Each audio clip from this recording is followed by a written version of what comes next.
аялауымыз, табиғатымызды аялауымыз еді. Егер де біз де туған жерімізді аяламай, табиғатты ластасақ, Айша сондай күйге түсуі мүмкін деген ойда бізге сондай мағынада жеткізген болатын, иә? Жақсы. Енді біз тапсырма орындайық. Және де топқа бөлінген болатынбыз.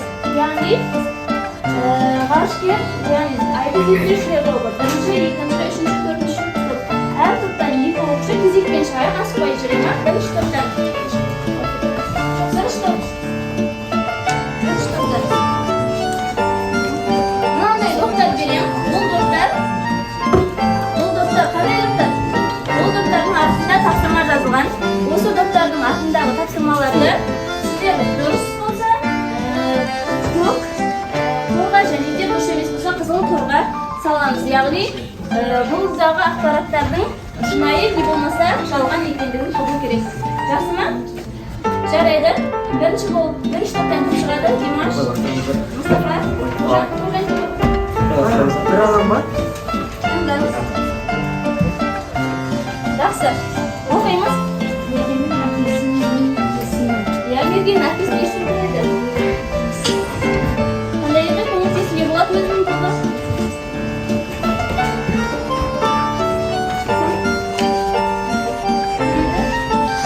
Көп болудан көмек сұрасаңыз болады.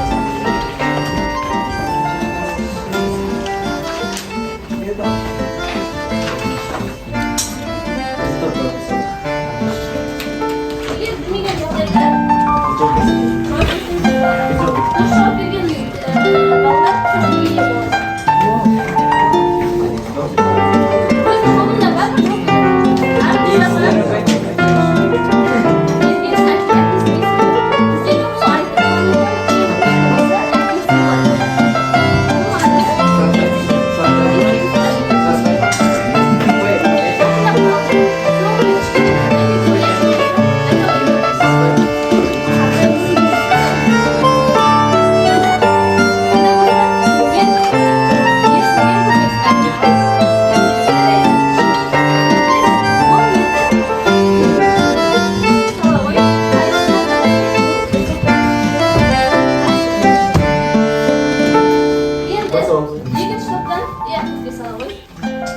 Енді екінші топтан кім таңдайды? Кім шығады? Арыстан ерсін жауап берді, Сержан келе ғой. Қандай ой?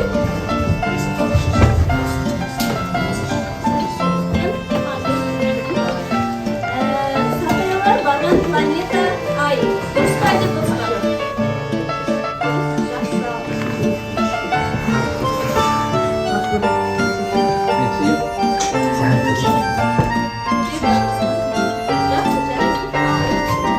Енді үшінші топтан ислам аяқтарын қайсыны шығамыз?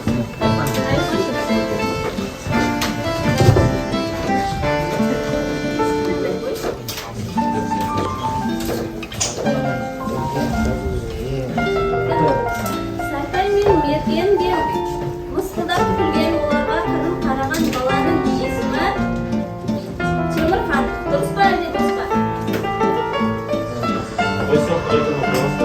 Сартай мен мергенге мысқылдап күлген, оларға қырын қараған баланың есімі Темірхан. Дұрыс әлде бұрыс? Дұрыс? Дұрыс болса баланың есімі ғой. Өзің толық жауап берсе болады, келе ғой. Жантек, жарайсың. Бұл бос ақпарат болды. Бос ақпаратқа салып, бос қызылға саласың. Жақсы, төртінші топтан.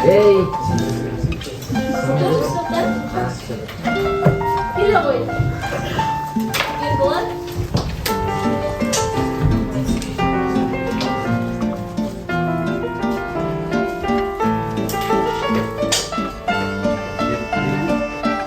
Ертілестің мамандығы космонавт. Дұрыс әлде бұрыс?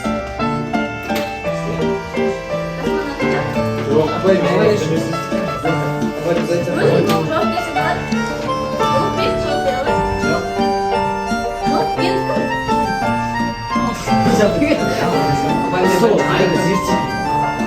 Оны қалай айтады оны? Өз тілінде?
Yes,